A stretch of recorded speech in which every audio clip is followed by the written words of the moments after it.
Bismillahirrahmanirrahim. Assalamualaikum warahmatullahi wabarakatuh. My name is Hasri Danur. Di sini saya akan menjelaskan tentang spoken discourse, yang dimana dalam spoken discourse itu ada 3 jenis speaking. Nah, yang pertama yaitu speaking as interaction atau conversation, dan yang kedua yaitu speaking as interactional atau discussion, dan yang ketiga yaitu performance speaking discourse atau public speaking.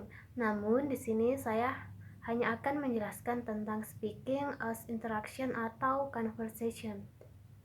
Nah, speaking as interaction atau conversation atau berbicara sebagai interaksi atau percakapan biasanya kita temui dalam kehidupan sehari-hari. Dalam hal misalnya berdialog atau melakukan percakapan antar pribadi. Nah, mengapa disebut dengan interaksional? Karena bersifat membangun interaksi sosial yang dimana memenuhi kebutuhan sosial si pembicara.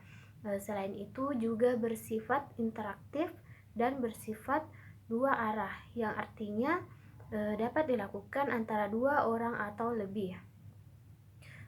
Nah, biasanya para peserta dalam speaking as interaction ini menciptakan suasana yang nyaman, akrab, serta santai, sehingga mereka biasanya dengan sangat sering mengubah topik-topik pembicaraan mereka.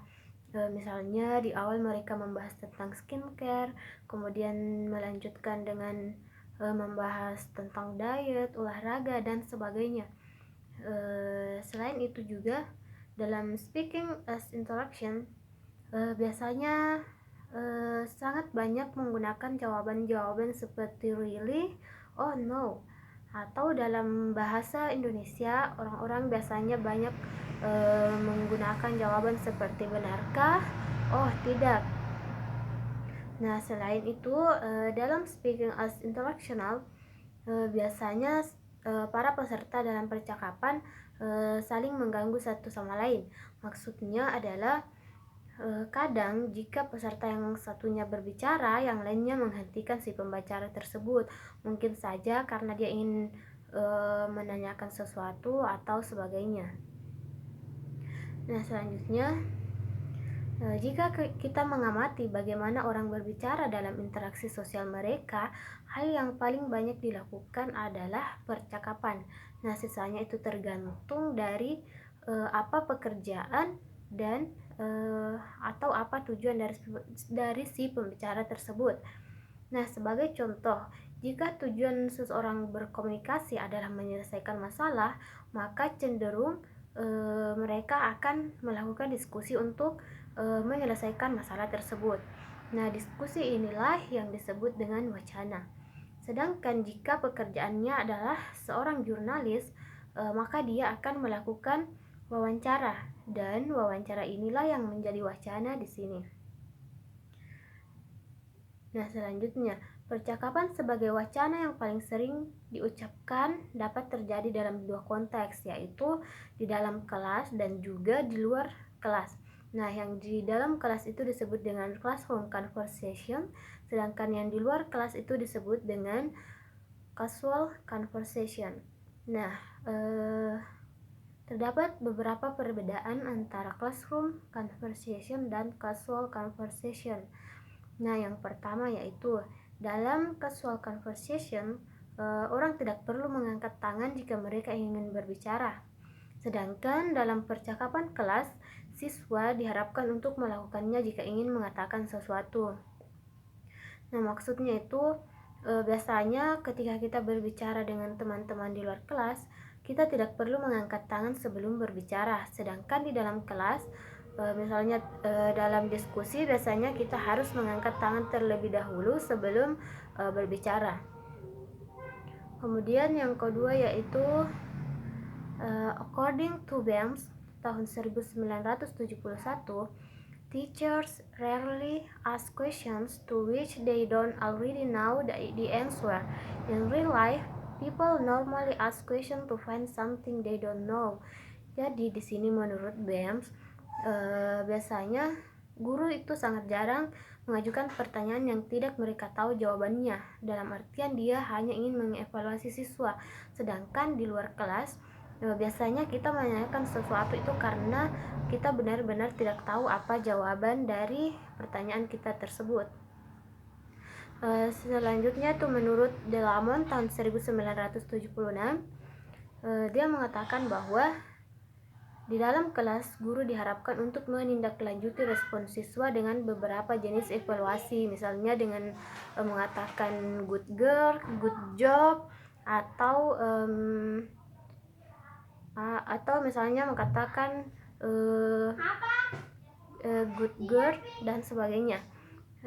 Tetapi jika di luar kelas, biasanya jenis tindak lanjut seperti itu hanya akan menyinggung seseorang atau mereka akan merasa tersinggung. Selanjutnya itu menurut Sachs tahun 1974, dia menegaskan bahwa dalam percakapan biasa ada mesin yang cukup rumit untuk memutuskan pembicara yang berubah secara berurutan, sedangkan di kelas biasanya guru memutuskan siapa yang akan berbicara berikutnya dan untuk berapa lama. Jadi maksudnya biasanya di luar ruangan ketika kita berinteraksi dengan orang lain, kita sulit untuk memutuskan siapa yang akan berbicara terlebih dahulu, sedangkan di dalam kelas biasanya guru yang memutuskan dan memberikan waktu kepada siswa. Selanjutnya itu menurut Sinclair dan Coulthard tahun 1975, dia menunjukkan bahwa wacana kelas memiliki sifat struktur tripartit, yang dimana guru menginisiasi, siswa memberikan respon, kemudian guru mengevaluasi respon dari siswa tersebut. Nah, jika seorang guru menahan umpan balik, siswa menganggap itu sebagai respon bahwa dia salah. Sedangkan dalam percakapan normal, jenis umpan balik evaluatif akan terdengar aneh dan bahkan bisa menyinggung seseorang.